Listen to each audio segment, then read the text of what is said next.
সুপ্রিয় দর্শক আসসালামু আলাইকুম। এইমাত্র পাওয়া সকালের সর্বশেষ আপডেট সংবাদে আপনাকে জানাই স্বাগতম। শুরুতে জানাবো সংবাদ শিরোনাম।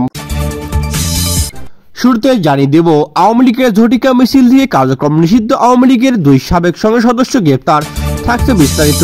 আরো জানাবো কোটালীপাড়া থেকে ঢাকায় আসা ছাত্রলীগের 7 নেতাকর্মী গ্রেপ্তার, অবশেষে থাকছে বিস্তারিত। আরো জানাবো শেখ হাসিনা সহ 30 জনের গ্রেপ্তারি পরোয়ানা গেল 12 দপ্তরে, থাকছে বিস্তারিত। এবং সবশেষ জানিয়ে দেব ভারত থেকে ভেসে আসলো গুটি গুটি গাছ, কেন ভেসে আসছে হাজার হাজার গাছের গুটি।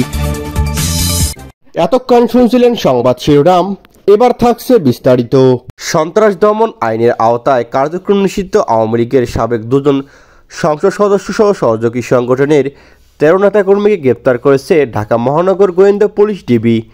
এদিকে আজ বুধবার এক সংবাদ বিজ্ঞপ্তিতে এ তথ্য জানিয়েছে ডিএমপি সূত্র জানায়, গতকাল রাত থেকে 10টার দিকে খিলক্ষেত থানার নিকুঞ্জ এলাকা থেকে ব্রাহ্মণবাড়িয়া 5 আসনের সাবেক সংসদ সদস্য নবীনগর উপজেলা আওয়ামী লীগের সভাপতি ফয়জুর রহমানকে গ্রেপ্তার করেছে ডিবি মতিঝিল বিভাগ। এদিকে অন্যদিকে দুপুর থেকে বুধবার পর্যন্ত রাজধানীর মোহাম্মদপুর ও আফতাবনগর এলাকায় অভিযান চালিয়ে সাবেক নারী সংসদ সদস্য ও নরসিংদী জেলা আওয়ামী লীগের মহিলা বিষয়ক সম্পাদক তামান্না নুসরাত সহ আরও 9 জনকে গ্রেপ্তার করেছে ডিবি সাইবার বিভাগ। জানা যায়, বুধবার দিবাগত সকাল রাত 12টা 10 মিনিটে ডিবি মিরপুর বিভাগের একটি দল কাফরুল থানা এলাকা থেকে ছাত্রলীগের ঢাকা মহানগর দক্ষিণের সাবেক সহসভাপতি মাহবুল হককে গ্রেপ্তার করে। একই দিন ভোর 4টা 20 মিনিটে আশুলিয়া এলাকা থেকে জগন্নাথ বিশ্ববিদ্যালয়ে ছাত্রলীগের নেতা আবিরুজ্জামান ওরফে আবিরকে গ্রেপ্তার করে ডিবি মতিঝিল বিভাগ। জানা যায়, এদেরকে দ্রুত শাস্তির আওতায় আনা হবে। পুলিশ জানিয়েছে, গ্রেপ্তার তামান্না নুসরাত অনলাইনে তৃণমূল কর্মীদের সংগঠিত করার লক্ষ্যে শেখ হাসিনার তৃণমূল সংগ্রামে এর প্রধান উপদেষ্টা হিসেবে কাজ করতেছিলেন। তার নেতৃত্বে ঝটিকা মিছিল সহ নানা কর্মসূচি হয়েছে। মোহাম্মদ মানিকুর রহমান ছিলেন সংগঠনের অন্যতম উদ্যোক্তা, আর আবিরুজ্জামান ওরফে আবির ঢাকার শ্যামলী এলাকায় ককটেল হামলাসহ বিভিন্ন কর্মসূচিতে নেতৃত্ব দিয়েছেন বলে জানিয়েছেন পুলিশ।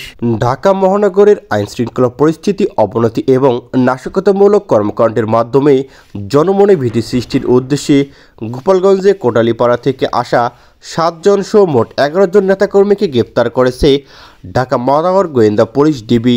গ্রেপ্তারকৃতরা বিভিন্ন রাজনৈতিক দলের সদস্য। গ্রেপ্তারকৃতরা হলেন ছাত্রলীগ নেতা চঞ্চল মিয়া সহ অনেকেই। এদিকে DMP media and public relations বিভাগের উপকমিশনার ডিসি মোহাম্মদ তালেবুর রহমান জানান, গত 24 ঘন্টায় রাজধানীর বিভিন্ন স্থানে অভিযান পরিচালনা করে তাদের গ্রেপ্তার করা হয়েছে। তিনি বলেন, এদিকে রাত আনুমানিক 10টার দিকে ডিবি রমনা বিভাগের একটি টিম হাতিরপুল এলাকা থেকে গোপনে সংবাদ মাধ্যমের ভিত্তিতে চঞ্চল মিয়া, রাশিদুল ইসলাম, রন্টি হান্নান মিয়া, শহীদ গাজী রাজীব শিকদার সহ অনেককে গ্রেপ্তার করা হয়েছে। এদিকে জানা যায়, গোপালগঞ্জের কোটালীপাড়া থেকে ঢাকায় এসে লোকজন সংগ্রহ করত এবং বিভিন্ন ঝটিকা মিছিল অংশগ্রহণ করত। এছাড়াও গ্রেপ্তাররা গোপনে বিভিন্ন দলীয় কার্যক্রম পরিচালনা করত। আওয়ামী লীগ সরকারের সময় সংগঠিত গুমের 2 মামলায় সাবেক প্রধানমন্ত্রী শেখ হাসিনা, ডিজিএফআই এর সাবেক 5 প্রধান সহ মোট 30 জনের বিরুদ্ধে গ্রেপ্তারি পরোয়ানা জারি করা হয়েছে। এই পরোয়ানা পুলিশের মহাপরিদর্শক, আইজিপি এবং সংশ্লিষ্ট 12 দপ্তরে পাঠানো হয়েছে। আন্তর্জাতিক অপরাধ ট্রাইব্যুনালের রেজিস্টার দপ্তর এই তথ্য নিশ্চিত করেছে আজ। এদিকে ট্রাইব্যুনালের chief prosecutor advocate Tajul Islam জানান, বুধবার গ্রেপ্তারি পরোয়ানা সংশ্লিষ্ট দপ্তরে পাঠানো হয়। এর আগে গতকাল বুধবার টিএফআই সেল ও জেআইসি সেলের 2 গুমের মামলার আনুষ্ঠানিক অভিযোগ গ্রহণ করে ট্রাইব্যুনাল একই সঙ্গে সাবেক প্রধানমন্ত্রী শেখ হাসিনা, সাবেক স্বরাষ্ট্র আসাদুজ্জামান খান এছাড়াও ডিজিএফআই এর সাবেক 5 প্রধান সহ মোট 30 জনের বিরুদ্ধে গ্রেপ্তারি পরোয়ানা জারি করা হয়। এদিকে 2 মামলায় আসামিদের বিরুদ্ধে 5টি করে অভিযোগ আনা হয়েছে। এর মধ্যে টিএফআই সেলের গুম মামলায় সাবেক প্রধানমন্ত্রী শেখ হাসিনা 17 জনকে এবং জিআইসি সেলের গুম মামলায় 13 জনকে আসামি করা হয়েছে। আসামিদের মধ্যে অনেক এখনও বিভিন্ন বাহিনীতে কর্মরত রয়েছেন।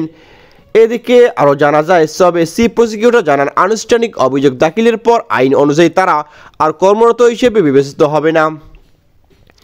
এদিকে ট্রাইব্যুনালে শুনানি করে চিফ প্রসিকিউটর মোহাম্মদ তাজুল ইসলাম তিনি আওয়ামী লীগ সরকারের 15 বছরের শাসনামলে ভিন্ন মতাদর্শের রাজনৈতিক সাংস্কৃতিক কর্মী, লেখক, সাংবাদিক সহ বহু ব্যক্তিকে গোপনে তুলে নিয়ে গোপনে বন্দিশালা নির্যাতনের চিত্র তুলে ধরেন। শুনানি শেষে গুম সংক্রান্ত 2টি অভিযোগ আমলে নেওয়ার আবেদন জানান তিনি। ট্রাইব্যুনালে 5টি অভিযোগ আমলে নিয়ে আসামিদের বিরুদ্ধে গ্রেপ্তারি পরোয়ানা জারি করেন। এর আগে সকালের শেখ হাসিনা সহ 30 জনের বিরুদ্ধে 2টি আনুষ্ঠানিক অভিযোগ ফরমাল চার্জ ট্রাইব্যুনালের সংশ্লিষ্ট শাখায় দাখিল করে চিফ প্রসিকিউটর তাজুল ইসলাম। প্রথম অভিযোগে শেখ হাসিনা ছাড়াও আসামিরা হলেন সাবেক প্রতিরক্ষা উপদেষ্টা মেজর জেনারেল তারিফ আহমেদ সিদ্দিক এবং সাবেক স্বরাষ্ট্র প্রতিমন্ত্রী আসাদুজ্জামান খান কামাল এবং সাবেক আইজিপি বেনজির আহমেদ। র্যাবের সাবেক মহাপরিচালক এম এ খুরশিদ হোসেন সহ অনেকেই সেখানে ছিলেন। ভারী বৃষ্টি উজানের পাহাড়ি ঢলে বগুড়ার জোবরা নদী এবং কুড়িগ্রামের কালজানি ব্রহ্মপুত্র দুধকুমার নদী দিয়ে কয়েকদিনের ধরে ভেসে আসছে হাজার হাজার গাছের গুঁড়ি। এসবের মধ্যে কাটা গাছ যেমন আছে শিকড় সহ উপরানো ওজানো গাছও। এদিকে নদী থেকে এসব গাছ তুলতে হুমড়িকিয়ে পড়ছে এলাকাবাসী। কেউ কেউ চন্দন কাঠ হিসেবে এগুলো চড়া দামে বিক্রির চেষ্টা করেছেন। তবে স্থানীয়দের মধ্যে কৌতূহল, এসব গাছ দেখা কোথা থেকে বা কেন ভেসে আসছে এ নিয়ে পাউবো স্থানীয় প্রশাসন ও বন বিভাগের কয়েকজন কর্মকর্তার সঙ্গে কথা হয়। তারা জানিয়েছেন বৃষ্টিপাত হচ্ছে, সেই সাথে বৃষ্টিপাতে পাহাড়ে ঢলে এসব গাছ বা গাছের গুঁড়ি ভেসে আসছে। তারা আরও বলেন, ভারতে যখন বৃষ্টি বা বন্যা হয় তখন নদীগুলোর পানির প্রবাহ দ্রুত বৃদ্ধি পেয়েছে। এতে গাছের ডাল বা গুঁড়ি ভেসে এসে নদী দিয়ে বাংলাদেশে চলে আসে। মূলত গাছগুলো নদীর তীর বা পাহাড়ি অঞ্চলে পড়ে থাকতে পারে এবং বন্যার পানি সেগুলোকে নিয়ে চলে যায়। বিশেষজ্ঞরা আরও বলেছেন, ভারতে কিছু অঞ্চলে কাঠ সংগ্রহের জন্য গাছ কাটা হয় এবং কখনো কখনো কাঠের গুঁড়ি নদীতে ফেলে দেওয়া হয়। এগুলো নদীর স্রোতের মাধ্যমে বাংলাদেশে চলে আসতে পারে। আরও একটি কারণের মধ্যে রয়েছে নদীর যে পথে প্রবাহিত হয় তাতে স্থানান্তর হতে পারে গাছের গুঁড়ি বা অন্যান্য বনজ সম্পদ। নদীর স্রোত এবং তার পরিবেশগত অবস্থা গাছগুলোর গতিপথ নির্ধারণ করতে পারে। এর বাইরেও ভারতের কিছু নদী অঞ্চলে ভূমির অব্যবস্থাপনা এবং অতিব্যবহার গাছের গুঁড়ি নদীতে পতিত হতে সহায়তা করে, যা পরে বাংলাদেশে চলে আসে।